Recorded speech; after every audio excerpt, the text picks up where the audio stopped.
അല്ല സാറേ, എൻ്റെ മോനിന് ഇൻസുലിൻ എടുക്കാതെ ജീവിക്കാനേ പറ്റൂല. ഒരു സഹോദരി കഴിഞ്ഞ ദിവസം സ്വന്തം കുട്ടിയെക്കുറിച്ച് ഒരാശങ്ക പറയാണ്.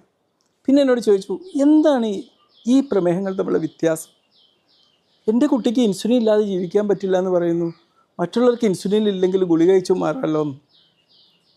ടൈപ്പ് 1 പ്രമേഹത്തിന് മുമ്പൊക്കെ പറഞ്ഞുകൊണ്ടിരുന്ന പേരെന്തായിരുന്നു? ഇൻസുലിൻ ഡിപ്പെൻഡൻറ്റ് ഡയബറ്റീസ് എന്നായിരുന്നു.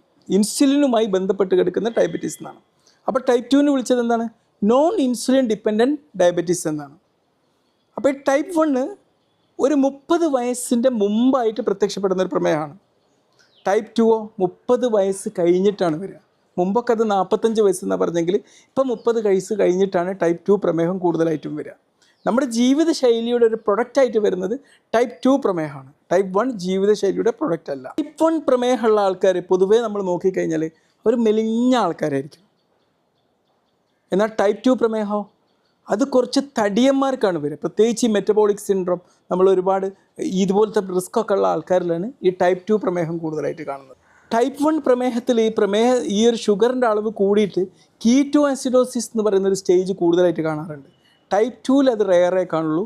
എന്നാൽ ഹൈപ്പർ ഓസ്മോലാർ എന്ന് പറഞ്ഞൊരവസ്ഥ ഉണ്ട്. ആ ഒരു അവസ്ഥ ടൈപ്പ് 2 കൂടുതൽ കാണുക, ടൈപ്പ് 1 അധികം കാണില്ല എന്നുള്ളതാണ്. അതിനെക്കുറിച്ചൊക്കെ ഡീറ്റെയിൽഡ് ആയിട്ട് ഞാൻ പിന്നീട് ആവശ്യമുണ്ടെങ്കിൽ, നിങ്ങൾ ആവശ്യപ്പെടുകയാണെങ്കിൽ ഞാൻ വീഡിയോ ഉണ്ടാക്കി തരുന്നുണ്ട് കേട്ടോ. ഇനി ഇൻസുലിൻ്റെ ലെവൽ എങ്ങനെയായിരിക്കും? ടൈപ്പ് 1 പ്രമേഹത്തിൽ സാധാരണയായിട്ട് ഇൻസുലിൻ്റെ അളവ് കുറവായിരിക്കും. ചിലവർക്കത് തീരെ ഉണ്ടാവില്ല. മനസ്സിലായില്ലേ? ടൈപ്പ് 2 ഇൻസുലിൻ്റെ അളവ് പലർക്കും നോർമലായിരിക്കും, ചിലർക്ക് കൂടുതലായിരിക്കും. പക്ഷേ ഇൻസുലിൻ പ്രതിരോധം ഉണ്ടാവും. മനസ്സിലായില്ലേ? അപ്പോൾ ടൈപ്പ് 1 പ്രമേഹക്കാർക്ക് എന്തുകൊണ്ടാണ് ഇൻസുലിൻ തന്നെ കൊടുക്കണമെന്ന് പറയാൻ കാരണം? അവർക്ക് ഇൻസുലിൻ്റെ അളവ് പറ്റ കുറവായിരിക്കും, ചിലവർക്ക് തീരെ ഉണ്ടാവില്ല. അപ്പോൾ ഇൻസുലിൻ കൊടുത്തേ പറ്റുള്ളൂ പുറത്തുകൂടിയാൽ. മനസ്സിലായില്ലേ? ടൈപ്പ് 2 അതിൻ്റെ ആവശ്യമില്ല. കാരണം ടൈപ്പ് 2 ഇൻസുലിൻ ഓൾറെഡി ഉണ്ട്. ഈ ഇൻസുലിൻ്റെ പ്രവർത്തനത്തിൽ പ്രതിരോധം വരുന്നതാണ് പ്രശ്നം. ഇൻസുലിൻ റെസിസ്റ്റൻസ് ആണ് ഇതിലെ പ്രശ്നം. ഇനി ഇതിൻ്റെ ഒരു പാരമ്പര്യം എങ്ങനെയാണെന്ന് വെച്ച് കഴിഞ്ഞാൽ, ടൈപ്പ് 1 പ്രമേഹത്തിന് പാരമ്പര്യമല്ല.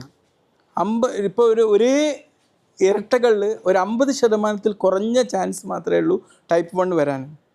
HLA അസോസിയേഷനാണ് ഇതിലുള്ളത് എന്നുള്ളതാണ്. ഹ്യൂമൻ ല്യൂക്കോസൈറ്റിക് ആൻറ്റിജൻ എന്ന് പറയും. ടൈപ്പ് 2 പ്രമേഹത്തിൽ പാരമ്പര്യത്തിനൊരു റിസ്ക് ഉണ്ട്. ഇപ്പോൾ ഒരേ ട്വിൻസ് ആണെങ്കിൽ അവരിൽ 50 ഒരാൾക്കുണ്ടെങ്കിൽ മറ്റൊരാൾക്കും വരാനുള്ള സാധ്യത 50% ഉണ്ട്. HLA അസോസിയേഷൻ അതിലില്ല. ഇനി ഇതിൻ്റെ ചികിത്സയിൽ ഇപ്പോൾ നമുക്ക് ഓറൽ ഹൈപ്പോഗ്ലൈസീമിക് ഏജൻസ് ഉണ്ട്.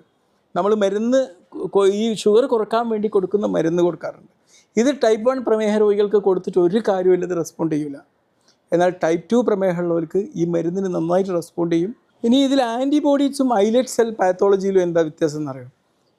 ഇതിൽ ഇൻസുലിനെതിരെ ഒരു ആൻറ്റിബോഡി ഈ ടൈപ്പ് 1 പ്രമേഹത്തിൽ കാണും, ടൈപ്പ് 2 അങ്ങനെയൊന്നും കാണില്ല എന്നുള്ളതാണ്. തീർച്ചയായിട്ടും കുറച്ച് കാര്യങ്ങളൊക്കെ നിങ്ങൾക്ക് മനസ്സിലായി എന്ന് തോന്നുന്നു. കുറച്ചുകൂടി അക്കാഡമിക് ആയിട്ടുള്ള കാര്യങ്ങളാണ് ഇതിൽ ഞാൻ ഉൾപ്പെടുത്തിയത്, പ്രത്യേകം മനസ്സിലാക്കുക. Okay, be healthy, by.